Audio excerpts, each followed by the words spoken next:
You got barbecue back there, and you didn't invite me. Hurt my feelings.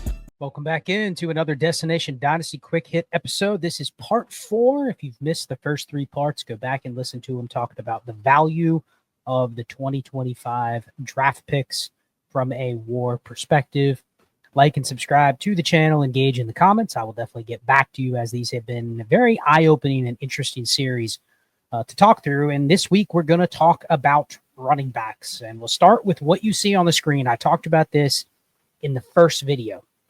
Just talked about historical expectations for running backs and draft capital in the NFL. And here it is. Round 1 running backs, on average, the last 5 years, 1. Round 2 and round 3, you see running backs drafted there at a decent clip. 5 combined, if you would call that day 2. But then if you add those together, on average, 6 running backs have gone day 2 or higher in the last 5 drafts. Now, we anticipate this is going to be a good running back class, so maybe it's a little higher. But I think the first thing that I just want to level set is that the expectations on this being a class where 15 running backs go day 2 or higher, very unrealistic. I hear a lot of takes out there saying, oh, this guy's going to go day 2, this guy's going to go day 2, this guy's going to go day 2. It's probably not going to happen. I'd put that number maybe 8. Maybe 9, just depending on where they start going off the board. And I'm going to throw this up there just so everybody can see mock draft database. I use that as a resource to try to figure out projected draft capital. It's the best we get until we actually see where these guys go on draft night. But here we are. Go all the way up. Ashton Genty, Amarian Hampton in the first. Then we got Travion Henderson, Quinshawn Judkins, Caleb Johnson in the second. And then day 2. So this rounds out day 2. And day 2 this year ends at pick 102. We have Cam Scatteraboo, Dylan Sampson. So right there, this kind of follows historical trends of 7 running backs projected to go day 2. Now, that might be day 8, or that might be 8 of them, 9 of them, 10 of them at the most.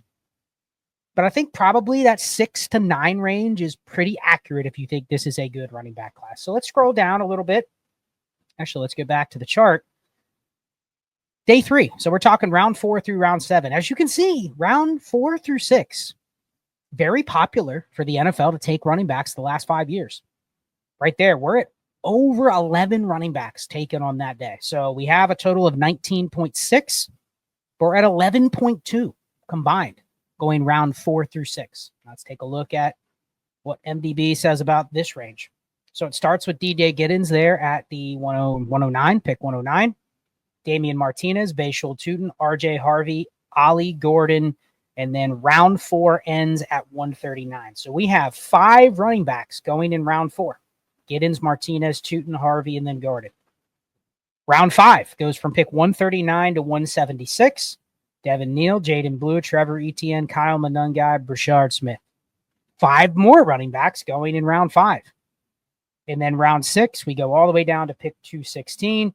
We have Jarquez Hunter, Khalil Mullins, Taj Brooks, and Marcus Yarns. Now, there may be some names down here. Marks, Quint Allen, Raheem Sanders, Jordan James. I mean, there's a bunch of running backs in this class. But right there, mock draft database has another 14 going in this sweet spot range of round 4 through 6. So, okay, 20, what did we have? 21 running backs going in the first 6 rounds, with that breakdown being the majority of them going round 4 through 6. So I want to put this up there, and I'm going to show a couple of these charts throughout, so kind of bear with me. But this is the running back WAR. Actually, you know what? Let me put this WAR per game up here, and then I want to show the ADP, and we'll talk through kind of what to do with these picks. So WAR per game versus the draft pick value. Again, I ran this over the last 5 years, and this is in Superflex. And this is just looking at WAR per game for each draft slot. And this is using actual ADP. And it's really actually pretty true compared to the ADP in terms of the order that this WAR goes. I had to do a little ordering around to make it so it's a clear linear graph, but I'm using the actual top 24 in Superflex ADP from the last 5 years. And this is the distribution. I mean, as you can see at the very top, and go and pull the WAR graph on ddfantasyfootball.com. Check out any random league. I use the roster construction league. If you put in my name, Charles Chill FFB, and pull up the league roster construction, it literally will correlate 1 for 1 with the value of these picks. And I want to mention this because I've gotten a couple questions about WAR and draft picks. This is just measuring production value of the draft picks. We all know that there is another layer of value that goes onto draft picks in terms of what can I trade them for before I make the pick? What can I trade a player for after I have them on my roster? Because there's probably players that people think are going to produce higher WAR than this, and thus they'll pay higher prices for them. But I just wanted to put that out there and just go look up the roster construction league. I'm not going to necessarily put it up for a long period of time on this show, just because I've showed it a couple times before, and I'll throw it up there just so everybody can see it. So here we go. Put it up on here. Here it is. This is the 3-year WAR average. And I'm highlighting these two positions specifically because it's quarterback or it's running back and receiver.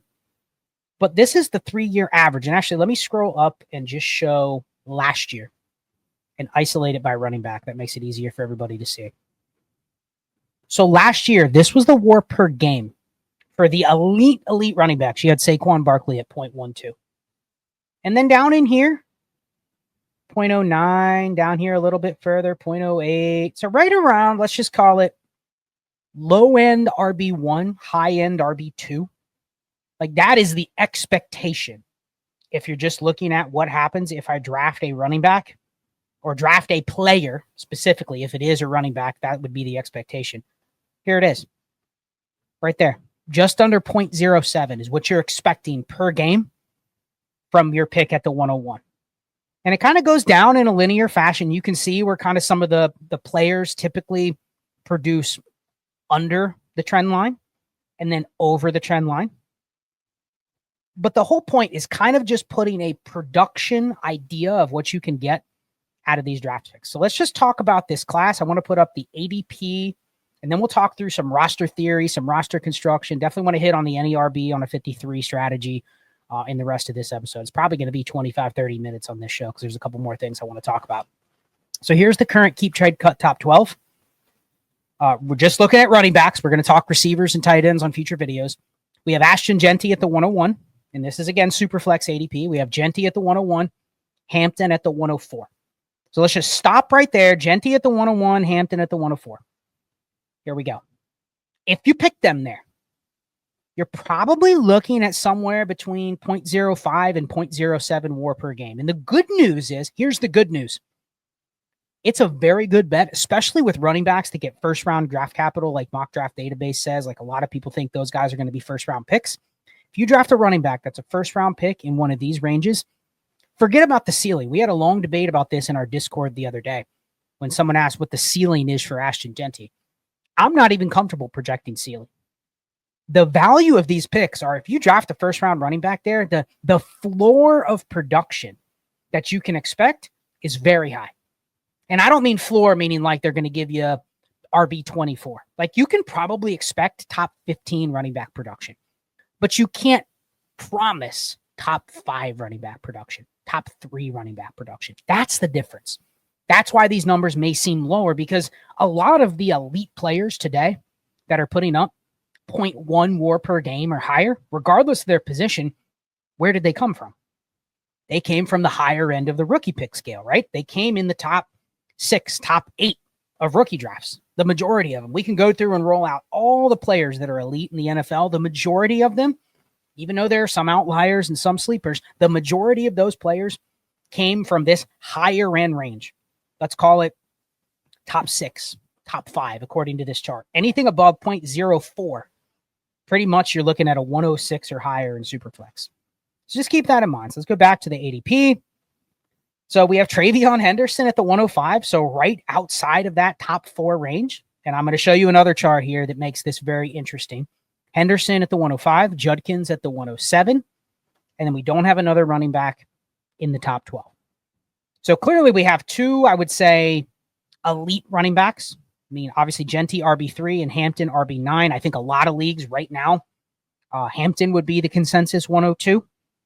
So this is just Keep Trade Cut, but I think a lot of people, if they had to pick today, and you can see Keep Trade Cut has those 3 in the same tier. A lot of people would take Hampton at 102 over McMillan or over Cam Ward, but I digress. But then you have Henderson and Judkins that are basically off the board next, assuming that they are second round picks, assuming they don't fall in the draft. But then let's take a look at round 2 of the ADP. And I don't have anything past round 2, but we can talk through the theory of where the rest of the running backs should go. So round 2, we have Cam Skattebo at 204. We have Devin Neal at, what would that be, 207. Trevor Etienne at 209. Ollie Gordon, 210. Dylan Sampson, 211. Again, this is just keep trade cut. I would not put them in this order. In fact, I think a lot of people would have a lot of players here in the second round, not in the second round. But I think the point is that with RB5 Skattebo, RB6 Devin Neal, RB7 Trevor Etienne, 8 Ollie Gordon, 9 Dylan Sampson, that kind of correlates with what I was showing you before, right? That is kind of showing that people are willing to put the day 2 or higher draft capital running backs and then a couple that go day 3 into the second round of like, there's going to be a few in day 3 that get landing spots where people say, I don't care that that's a 4th or 5th round pick. I like the landing spot. I'm going to bump them up. So with that said, I want to show this. This is the first time I've showed this, but this is pretty cool to look at the running back war. Now this is in 1 QB. So you have to adjust. I wanted to pull it for 1 QB for future episodes because largely we're comparing running backs to the other flex players, right? The other skill players, tight ends, receivers, etc. But this is what's interesting when you compare this to the data that I was talking about before, right? So you have the first 2-year war expectation. This is 2-year war. So when you see 1.87 there at the very top, divide that by 2, and that's what you're expecting to get out of these elite running backs. So I'm going to put Hampton and Genty in that range, about 0.95 war for the season. Per game, it's actually a little bit higher than what we were calculating, and we went through and calculated what kind of the expected fantasy points was in this range. It's a pretty good floor. It's a pretty good floor of 14 and a half points per game for their first 2 seasons, with the potential of obviously being higher. We've seen a lot of the running backs that are elite right now came from this range. Bijan, Saquon, Gibbs, like Jonathan Taylor. They came from this range previously. And so it's pretty powerful to have this pick and have a running back that goes inside the top 3. This is what's interesting to me, and this is where I want to focus the majority of the rest of this show. Why is this class so good? It's not just that we have Judkins and we have Henderson and we have Caleb Johnson and we have Cam Skattebo. We have all these other running backs that are after the guys that are clearly going to go in the first round. This is what stuck out to me. And this is the biggest takeaway and how you can probably apply any RB on a 53 to this year's class. So I'm going to focus on this slide a little bit more. This is 1 QB, so we're removing quarterbacks out of this sample size. But for the first 2 years, from 2019 to 2023, rookie expectations for the first 2 years, depending on where they were picked, if you were picked 4 through 12 in 1 QB, you only got about a total of 0.46 WAR for those 2 years. That's not a lot. You're probably sitting here thinking, wow, look at the difference between, in theory, Amari and Hampton and Travion Henderson. Now, again, the one flaw in this data is this is pulled after the fact. So it is not going to tell you which of Travion Henderson or Amari and Hampton. But what this is telling me is that there's probably not 5 running backs in this class that are going to be up on the higher end of this tail. And then what that tells me is that the rest of the running backs, if you look at this data and you just take it for what it's worth, historically, if you're 104 to 112, that's probably going to encompass what? And we can actually go back and show the ADP and just take out the quarterbacks. I know it's not exactly the same if you're drafting in 1 QB because people are drafting a little bit differently, but just take out the quarterbacks here. And what running backs would fall in that 4 through 12 range? You'd get rid of Cam Ward. You'd get rid of Shedeur Sanders. You would still have Henderson, Judkins. Then you would still have Caleb Johnson thrown in here, and I put up the round 2. You'd still have Caleb Johnson there. I think I overlooked him last time, but Caleb Johnson, 201. So you would put him up in that range because you would bump down Shedeur Sanders. You would bump down Cam Ward.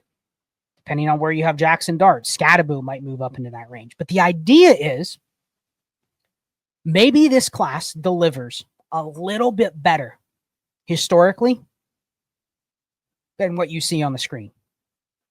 But this was the big takeaway, was that being so certain that whoever the running back 4, 5, 6, 7, 8, whoever that is, especially if there's a bunch of guys that go in round 4 that get good landing spots, when you're picking up in the range here, the 4 through 12 range, it's probably not a better bet to just take the running back because it's a good running back class, because it is a scarce position. A lot of teams have built around fading running back, punting running back. All their running backs are old.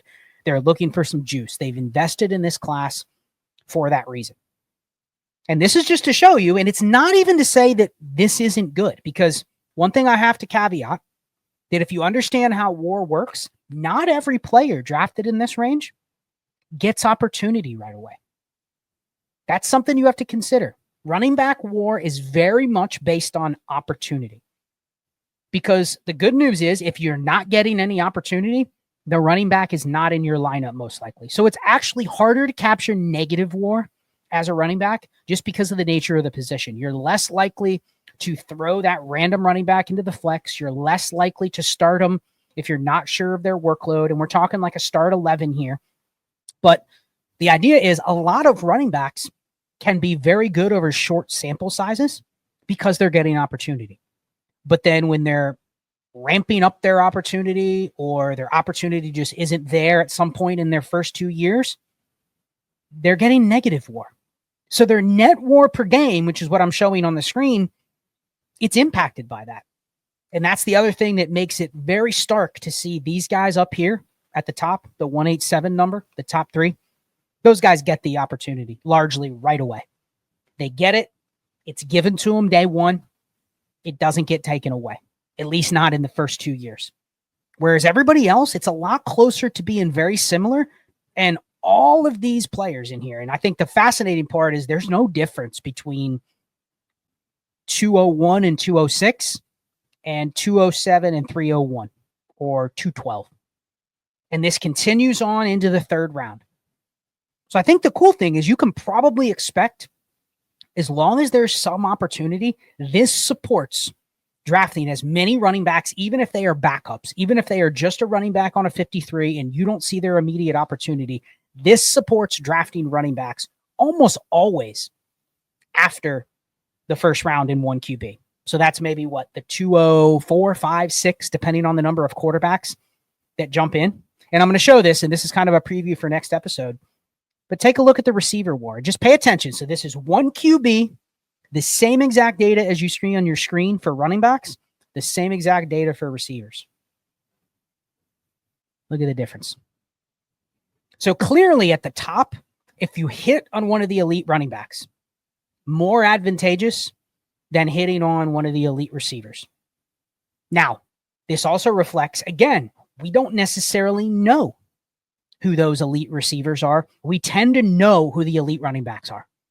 Meaning there's going to be times where a guy like Brian Thomas Jr. is not factored in this sample size because his ADP was not in the top 3. So he's probably driving up the number in the other ranges. And there's been some receivers that have gone in the top 3 that have pulled that number down slightly. It's still pretty strong, about 1.3 WAR for the first 2 years of a player's career. But what that tells me is that we're not always certain who the best receiver is or the second best receiver. We're much better at saying this is the best running back in the class because that normally correlates with draft capital. And it goes back to there's more receivers that are drafted in the range that makes it a little bit harder to figure out who it's going to be. Now, what I think is fascinating is you look at the clearly picks 4 through 8. And again, 1 QB. So you're talking maybe second half of the first round in Superflex. Much better bet to take a receiver. And the reason for that is you do have receivers like Brian Thomas, like Ladd McConkey, like Xavier Worthy. You do have receivers that come from that range. Jalen Waddle, Justin Jefferson, CeeDee Lamb. Those guys are included. They all went in that 4 through 8 range. So you're much better off, or you have a much better chance of getting a higher WAR outcome from a receiver in that range than you would a running back. So this is leaning towards, okay, if I'm choosing between the wide receiver 1, Ted McMillan at 104, and the RB3 or RB4, Quinshon Judkins, because there's going to be drafts where it goes Genty, Hampton, running back. And maybe Tet doesn't get the greatest situation. People don't like his quarterback or whatever. You're sitting there going, ooh, should I take the RB4 who got mid-second round capital or the wide receiver 1? Whoever it is, whoever you think the wide receiver 1 is, they're typically better bets in here to take the first round receiver. I don't have the receiver draft capital or projected draft capital up right now. We'll talk about that on the next show. You're better off probably taking the wide receiver that has the profile and the locked in draft capital over the RB4, 5, 6. A lot of those running backs that are going to get pushed up. Again, it's probably going to be the RB3, 4, 5, and then maybe a couple in the Scattaboo, Sampson, Neal range that go to a favorable landing spot in either third or fourth round. But they're going to get pushed up in 1 QB into this range where it's probably better off taking a receiver. Again, I'm going to put the running back war up versus the receiver war so you can see it again. There it is. Picks 4 through 12. And I highlighted them in those cohorts just because there was more of a sample size. It made the number a little bit more true. 4 through 12, you're sitting there. Then you go to the receiver expectation. Here you go. So 9 through 12, if you're taking the receivers that are probably not the wide receiver 1 or wide receiver 2. So we're talking receivers that go picks 9 through 12. This is where you're taking stabs at, well, that guy went in the first round. I don't really love Luther Burden, or I don't really love Matthew Golden, but they're a first round receiver. So I'm just going to take them there. That's about on par with taking the running back. But then you see where it really shifts. Picks 13 through 24. So the entire second round of wide receivers, and let's account for what 3 quarterbacks are going to go in this year's class. So let's talk it 204, early to mid second and beyond in Superflex. It's staggering. 0.09. So 0.1 expected WAR for the first 2 years of a player's career there versus look at the running backs. That running back line goes flat. And once you get past that late second, it's just above the regression line. And that goes back to this. There you go. Look at this chart. And this is Superflex. So again, I know I'm going back and forth between Superflex and single QB, but Superflex, you can see where it dips below 0, where it's basically a negative WAR expectation. And like I talked about on the second show, you can still have a negative WAR expectation. It doesn't mean that player didn't have a usable stretch or a usable couple games. It's just the cumulative WAR that you're getting is below 0. And that's right about 10 or 208 in Superflex. So call that, 204, 205 in single QB. There's the receivers. Look where it dips down to damn near 0. And then there's the running backs. So the takeaway here is this is true with what we already know, but that's why this class is so valuable. Back to what I was talking about earlier with the draft capital. Find my right screen, and maybe I got rid of the screen. Hold on. Now, there we go. Got it up here. Boom. Back to this. This is why the class is so robust. This is why people are so excited. And it's not because this is the best running back class we've ever seen, but it is because there are a lot of singles. I would call taking running backs in the second, third, fourth round. They're singles. This is why the NERB on a 53 strategy works, because you can get production. I don't want to say it's guaranteed because not every player in this range is going to be good or going to have usable weeks, but the odds that you're able to get some sort of production is reflected in what I was showing you with those charts. I mean, how good does it feel if you just buy into this? How good does it feel that when I'm making picks, and if I'm making picks as running backs in round 2 and round 3, as long as I give myself the ability to roster all of those running backs that I draft, it makes sense why there is a positive expectation for some production. And then you add into the fact that it's actually pretty easy to determine when to play those guys. And as we saw from 2024, a lot of the running backs that ended up in the RB2, RB3 range, so call them top 30 or better from a points per game perspective, they stayed healthy and the receivers didn't. Now, is that repeatable? I don't know. But you can flex those guys. You can flex those types of players in this format to a degree where, okay, what's the downside? and I want to go back to this chart. I will end it on this. What's the downside when you look at running backs versus receivers, just last year, looking at the WAR per game? Look at this. Let's do the 3-year average because I think it highlights it a little bit better. So here it is. You have the receivers down in this range.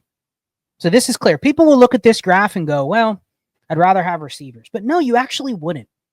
Because if you're talking about a roster construction league like I'm doing for this series, you're probably starting 4 or 5 receivers, right? Because it's 3 receivers, 2 running backs, and 2 flexes. So if you just figure that half your running backs and half your receivers are going to be in the flex, you're starting 4 receivers, which pushes you out to the end of this tail. And you're probably only starting 2 to 3 running backs. So that pushes you out to about here. So instead of looking at these lines, where they are compared to each other, you have to look at where those cutoffs are. Okay, what is RB 30 compared to wide receiver 48? And it's higher. So when you start looking at that, you start realizing that, hey, the running backs are as good of flexes as the receivers.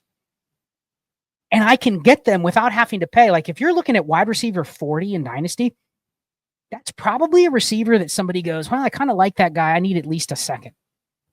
Like you don't need to trade for that. You can draft it and you actually have more utility on the higher end of that tail, like I was showing everybody with the running back war for those running backs if they just become a guy that gives you 6 starts in a row. But I wanted to highlight this because they're just as good as flexes. And last year kind of backed that up. So we'll end it on this. Again, the takeaway from this is a great class if you are constructed the right way. If you're able to say, basically, I have a bunch of picks in the second, in the third, and I really just want to take running backs, and I'm not doing it for any of the things we don't talk about with war. I'm not drafting Bashul Tootin, who goes in the 4th round, to trade him for a profit. Now, are there going to be opportunities to move a couple running backs for profit? Sure. I mean, we're living in a world now where we have Kyron Williams and we have Chase Brown and we have Tyrone Tracy. Like there are windows, Bucky Irving. There's always a couple of those guys where they elevate themselves into they're actually worth something more than what you picked. But if you're just looking at this from I constructed my team, I need an influx of running backs, the way to play it is to take a bunch of running backs. I know we say that on the mock drafts, running back, but we are always tempted. And this is where when you watch the next DD Fantasy Football mock draft, be thinking about this when somebody drafts Jalen Knoll, the 207. That's a negative EV pick. It just is. The expectation for that pick, unless Jalen Knoll exceeds what you would expect from his draft capital and his ADP, someone is drafting, even if they don't tell you on the mock, someone is drafting that player because they're sitting here thinking, they're galaxy braining going, well, Jalen Knoll, if he lands here, people will like him and then I'll be able to flip him for a first. And that's okay. We talk about that all the time on the mocks, but that psychology has to go into the evaluation when you're thinking about taking a receiver outside of these ranges. Running backs are dominant, not only in the flexes, if we're looking at just they're equal flexes to receivers. I'll just concede that based on last year, they're equal. I don't even want to say they're better. But the reason that I would give them the nod as being better because their market is typically depressed. I can just get flex running backs from the round 2 and round 3 picks. Whereas if I'm paying for flex receivers, I typically have to pay more unless I'm buying a 30-year-old Cortland Sutton. I'm probably having to pay more for kind of fluff value, right? Like I'm paying for Jordan Addison to be in my flex, but I'm probably having to pay a first. And then we'll talk about receivers on the next show where, okay, you're basically just shitting on running or receivers in this episode. Not necessarily. There's a place to attack receivers and there is a type of pick to attack receivers with. And we'll talk about that on the next show. So almost 30 minutes in. Thank you everybody that kind of stayed with me on this. Again, this isn't for everybody. This is what I love talking about. It's the roster construction theory, team building theory. Every move is a push and a pull. Meaning like if I construct a certain way, I'm not just doing it for the right now. I'm kind of looking at what is this going to mean down the road. So every time I construct my roster a certain way, I'm also correlating that with having picks that I'm planning on using for a certain reason. And that's what we'll talk about a little more with the next episode, talking receivers next week in part 5. If you haven't already, like and subscribe to the channel, support the other creators, engage in the comments on the video. and ddfantasyfootball.com, where you can get all of the tools. Link in the description to sign up. You get 50% off the first month. You can try the highest tier, which includes the Heisman voice chat. That's where I'm in pretty much every day, talking through this stuff, talking through your rosters, your construction, all of that kind of stuff. So if you're interested, check out the link in the description, like and subscribe to the channel, and I'm out for the week. Bicho.